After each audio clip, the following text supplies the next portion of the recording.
सुनो, आज मैं तुम्हें एक ऐसी घटना सुनाने वाला हूँ जो किसी फिल्म से नहीं ली गई, किसी किताब से नहीं उठाई गई। यह उन 5 दोस्तों की कहानी है जो एक रात घर से निकले थे, हंसते हुए, गाते हुए, जिंदगी से भरे हुए। और उस रात के बाद उनमें से सिर्फ एक वापस आया, बाकी 4 का आज तक कोई पता नहीं। लेकिन जो एक वापस आया, उसने जो बताया वो सुनकर पुलिस वाले भी चुप हो गए। नवंबर का महीना था, ठंड शुरू हो चुकी थी।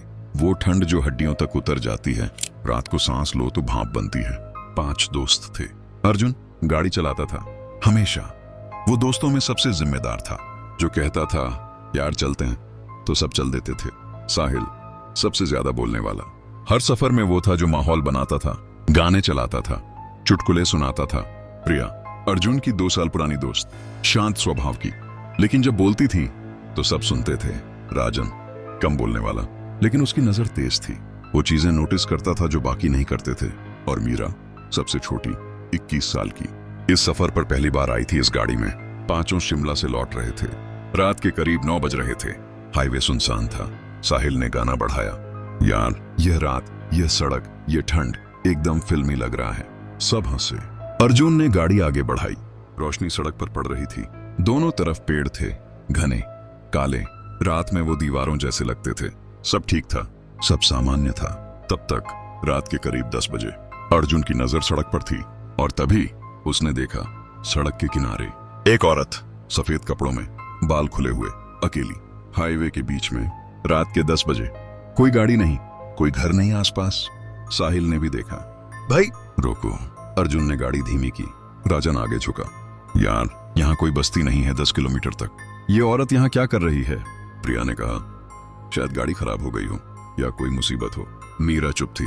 उसकी नजर उस औरत पर थी और उसके चेहरे पर एक अजीब भाव था जो बाकी किसी ने नहीं पकड़ा। अर्जुन ने गाड़ी रोकी, शीशा नीचे किया। बहन जी, सब ठीक है? कोई मदद चाहिए? वो औरत मुड़ी।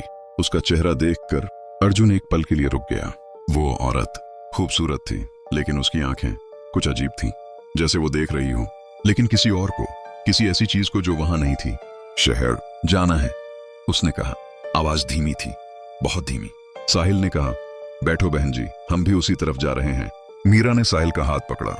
नहीं, उसने धीरे से कहा। क्या? साहिल ने हैरानी से देखा। मत पिठाओ यार, मीरा बेचारी अकेली है, रात के 10 बजे हाईवे पर। मीरा ने कुछ नहीं कहा, लेकिन उसकी नजर उस औरत पर टिकी रही और वो औरत, उसकी नजर मीरा पर टिकी थी। दोनों एक दूसरे को देख रहे थे। अर्जुन ने पीछे के दरवाजे की तरफ इशारा किया। बैठ जाइए। औरत मुस्कुराई और अंदर आ गई। गाड़ी चलने लगी। साहिल ने माहौल हल्का करने की कोशिश की। कहां से आ रही हैं बहन जी? कोई जवाब नहीं। कोई परेशानी थी? कोई जवाब नहीं। साहिल ने राजान को देखा। राजान ने कंधे उचकाए। पीछे की सीट पर वो औरत बैठी थी, खिड़की की तरफ मुंह किए, चुप। और मीरा जो उसके बगल में थी, वो सीट की दूसरी तरफ खिसक गई थी, जितनी दूर हो सकती थी। अर्जुन ने शीशे में पीछे देखा। वो औरत बाहर देख रही थी और तभी अर्जुन ने कुछ नोटिस किया। उसके पैर, वो नंगे थे। नवंबर की ठंड में हाईवे पर नंगे पांव। अर्जुन ने नजरें वापस सड़क पर कर लीं, लेकिन मन में कुछ खटका। कुछ मिनट बाद राजान ने धीरे से अर्जुन के कान में कहा, भाई उसकी सांस। क्या? उसकी सांस नहीं दिख रही। अर्जुन का माथा सिकुड़ा। क्या मतलब? बाहर ठंड है, हम सबकी सांस भाप बन रही है, उसकी नहीं। अर्जुन ने शीशे में देखा और वाकई वो औरत सांस ले रही थी, लेकिन उसकी सांस से कोई भाप नहीं निकल रही थी, जैसे उसके अंदर कोई गर्मी नहीं थी। अगला मोड़ लेना है, औरत ने अचानक कहा। सब चौंके। यह पहली बार उसने खुद कुछ कहा था। अर्जुन ने नक्शा देखा, लेकिन उस मोड़ से तो जंगल जाता है, शहर का रास्ता सीधा है। अगला मोड़ लेना है, उसने फिर कहा, उसी धीमी आवाज में। साहिल ने कहा, बहन जी, शहर का रास्ता सीधा है, अगला मोड़। मीरा ने अर्जुन को देखा। मत लेना, प्रिया बोली। अर्जुन सीधे चलो। अर्जुन ने गाड़ी सीधी रखी और तभी औरत ने अपना सिर घुमाया, धीरे धीरे पीछे की तरफ, अर्जुन की तरफ। लेकिन उसका बाकी का शरीर नहीं घुमा, सिर्फ सिर, पूरा एकदम पीछे, जैसे कोई इंसान नहीं घुमा सकता। मीरा की चीख निकली। अर्जुन ने ब्रेक मारे। गाड़ी हाईवे पर रुक गई। सब एक पल के लिए जम गए और फिर सब एक साथ पीछे मुड़े। पीछे की सीट खाली थी। वो औरत गई। गाड़ी चलती थी।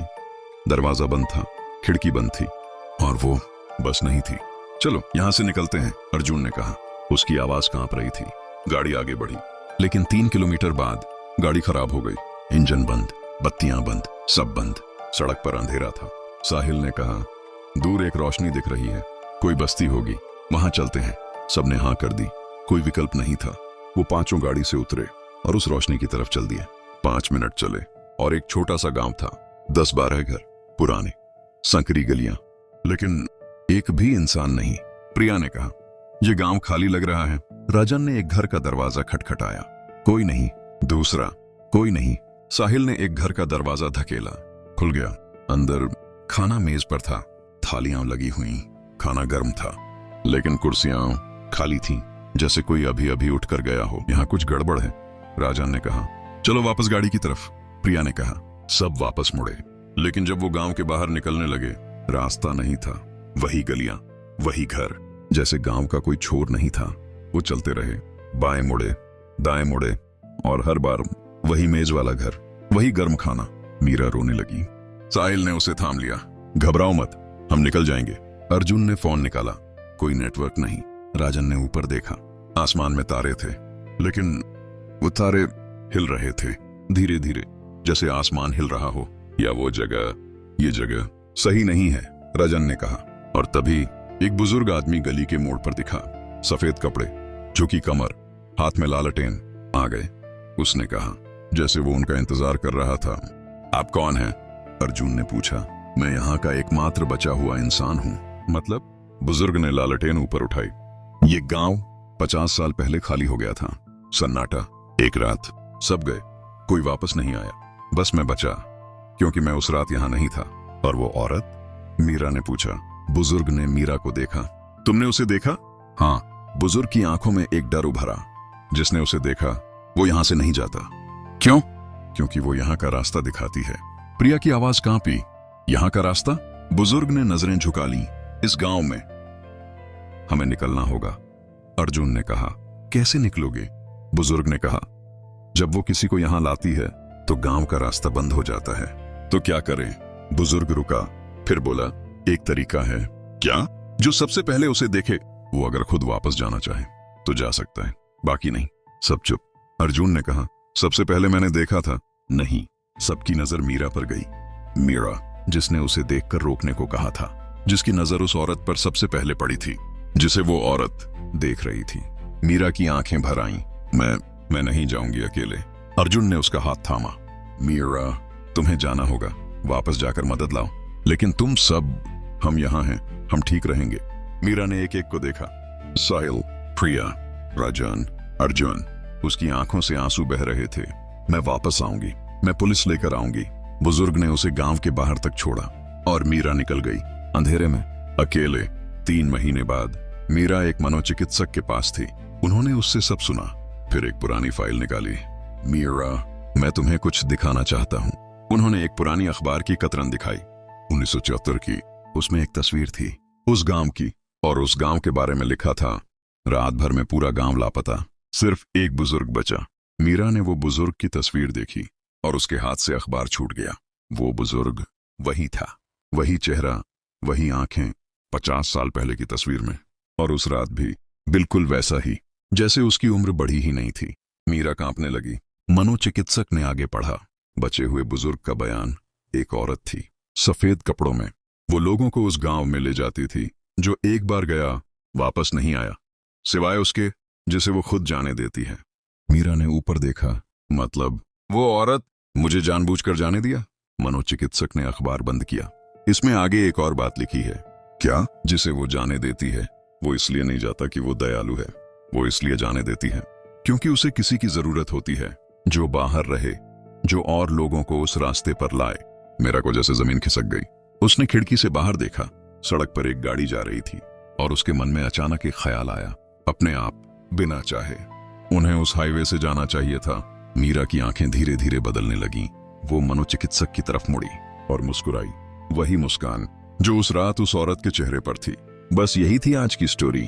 अगर आपको ये वीडियो अच्छी लगी तो प्लीज इस चैनल को सब्सक्राइब कीजिए, और अगर आपके पास भी कोई ऐसी ही रियल स्टोरी है तो आप हमारे साथ कमेंट में शेयर कर सकते हैं। मैं आपको जरूर रिप्लाई करूंगा। धन्यवाद।